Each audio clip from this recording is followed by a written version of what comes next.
ce matin, nous avons embarqué à Athènes sur le ferry Blue Star à destination de l'île de Paros.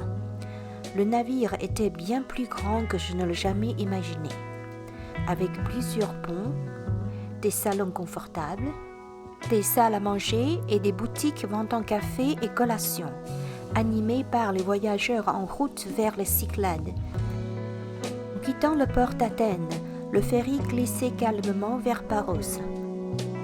Le trajet de 4 heures paraissait long, mais l'idée de poser enfin le pied sur l'île dont j'avais tant rêvé me remplissait de joie et d'impatience.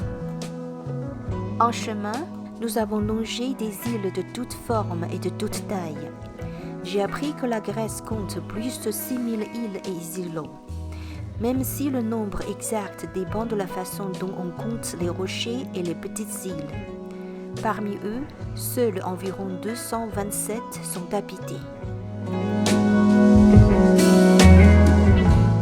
Les vagues scintillaient sous le soleil, se refermant autour des flancs et de la boucle du navire.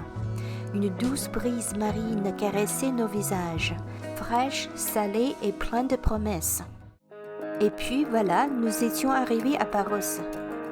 Notre hôtel, bien que proche de la capitale de l'île Parikia, se trouvait dans un cadre paisible et tranquille. Depuis notre balcon, nous pouvions admirer le bleu profond de la mer Égée s'étendant à la perte de vue. Après notre installation à l'hôtel, nous avions hâte de flâner jusqu'à Parikia et de découvrir la capitale animée de l'île. La première chose qui attire notre regard fut un moulin à vent d'un blanc éclatant. Un fier repère et un symbole intemporel de la beauté traditionnelle de l'île. Construite en amphithéâtre autour de son port, Parikia rayonne du charme typique de l'architecture cycladique. Des murs blanchis à la chaux, des volets bleus et d'étroites ruelles sinueuses formant un décal enchanteur. C'est le cœur culturel et commercial de l'île, où la vie s'écoule doucement, baignée de soleil. Le long du front de mer, des petits bateaux se balançaient doucement sur l'eau turquoise, tandis que des promeneurs se détendaient sur la plage et que les enfants riaient et jouaient au bord de l'eau. La promenade était bordée d'innombrables restaurants, tavernes, cafés et bars. Nous sommes arrêtés dans un petit établissement de rue pour savourer une bière bien fraîche et quelques spécialités locales. Une façon rapide et agréable de reprendre des forces avant de poursuivre notre exploration. Notre prochaine visite fut celle du monastère de Palaia Ekatontapiliani, l'un des monuments paléochrétiens les mieux conservés de Grèce. L'église d'origine construite au IVe siècle après Jésus-Christ était une basilique à 3 nefs. Son nom, Ekatontapiliani, signifie l'église aux 100 portes. Selon la légende, 99 de ces portes sont visibles et la 100e, mystérieuse, s'ouvrira le jour où Sainte Sophie de Constantinople redeviendra orthodoxe. Le complexe d'Ekatontapiliani comprend l'église principale dédiée à la Vierge Marie, ainsi que 3 chapelles intérieures. L'église est vénérée comme la protectrice de Paros, et son icône de la Vierge est considérée comme miraculeuse. Nous espérions aussi visiter le musée archéologique de Paros, mais la chance n'était pas de notre côté. Il venait de fermer ses portes à 15h30. À la tombée du soir, nous étions retournés sur la promenade du bord de mer et avons trouvé un charmant restaurant pour le dîner. Les fruits de mer frais étaient tout simplement délicieux, savoureux, tendres et parfaitement cuits.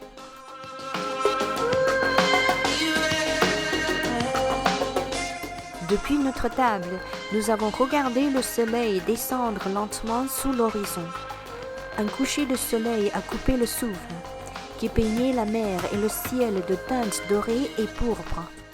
Le lendemain matin, nous avons pris part à une excursion en bateau. Notre embarcation était un traditionnel bateau en bois grec, appelé ici kaki.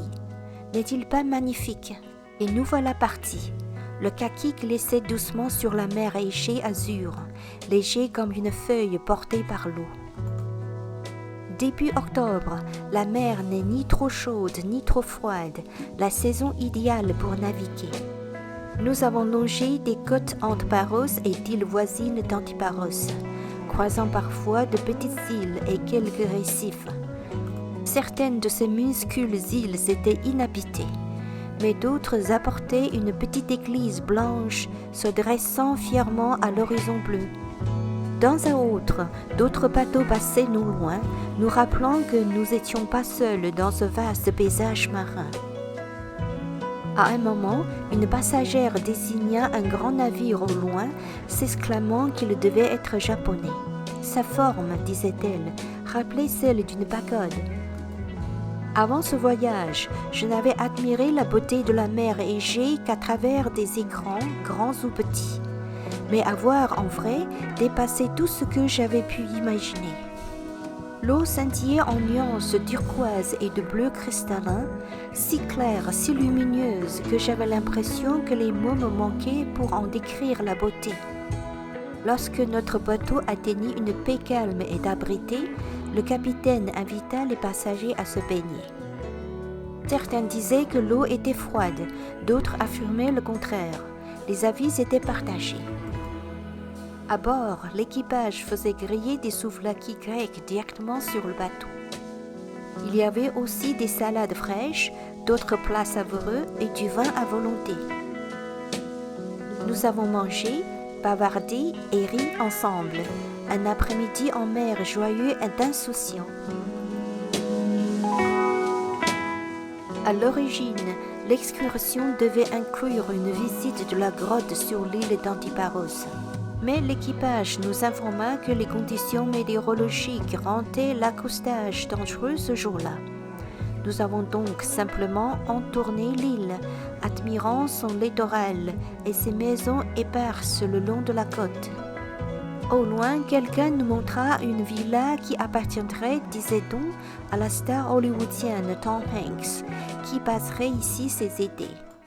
Après l'excursion en bateau, nous avons pris la route vers l'intérieur de l'île, en direction de Lefkis, le plus pittoresque des villages de Paros. Niché à flanc de colline, Lefkis incarne à merveille le charme des îles grecques, offrant une vue imprenable sur Naxos et les îles voisines.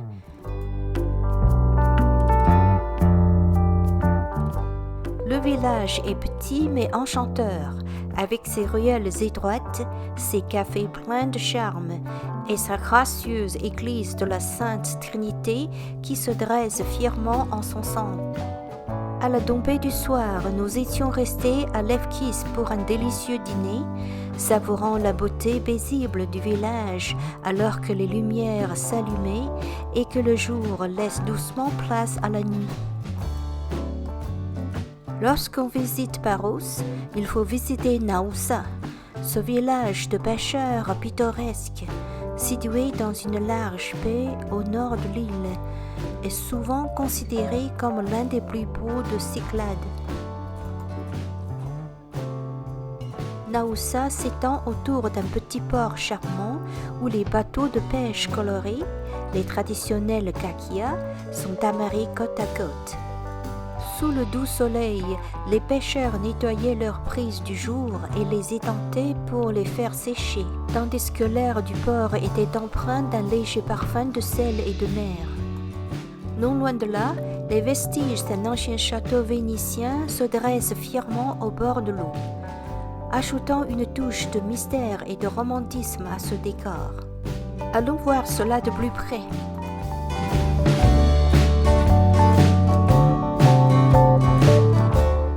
Naoussa a su préserver son authenticité et son charme traditionnel. Des maisons blanchies à la chaux ornées de fleurs, de petites églises et chapelles,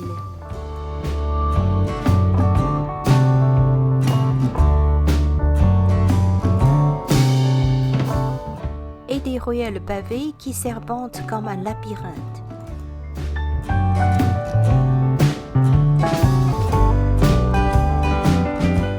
Sur sur la colline se dresse la magnifique église à Giovanni Romani, un repère saisissant à l'architecture byzantine.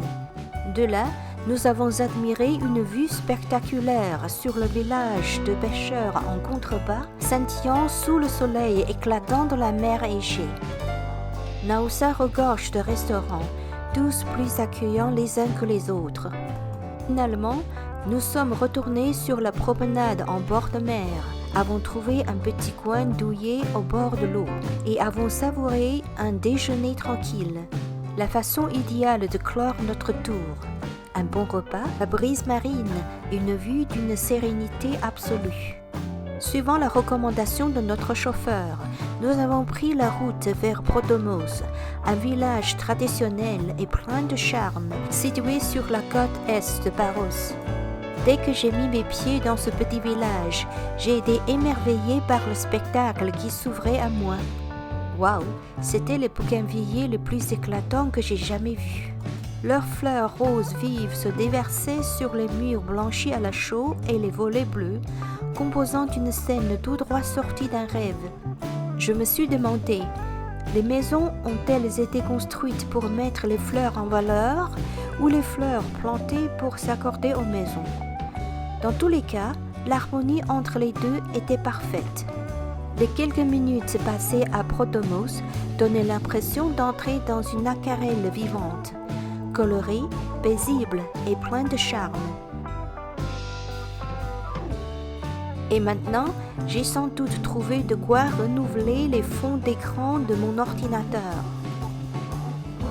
En quittant Podromo, nous avons fait une courte halte à Bissolivati, un paisible village côtier sur la côte est de l'île. Il est connu pour ses plages de sable fin, ses eaux cristallines et ses tavernes animées en bord de mer.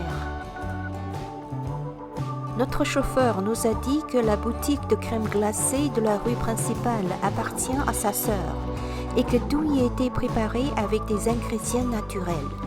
Impossible de résister. La crème glacée était délicieuse. Notre dernière étape fut Aliki, un village de pêcheurs tranquille sur la côte sud-ouest de Paros, réputé pour son atmosphère paisible, ses plages dorées et sa cuisine savoureuse. Aliki offre un véritable aperçu de la vie insulaire authentique. Nous avons flâné le long de la côte, profitant de la douce brise marine et de la lumière dorée du soleil déclinant sur la mer Égée. L'eau scintillait, l'air était immobile et le temps semblait ralentir. Alors que le soleil commençait à se coucher, nous avons trouvé un restaurant en bord de mer. Assis à notre table, regardant le soleil plonger lentement sous l'horizon, nous avons savouré à la fois le repas et l'instant. Quel meilleur endroit pour admirer la beauté saisissante d'un coucher de soleil à Paros!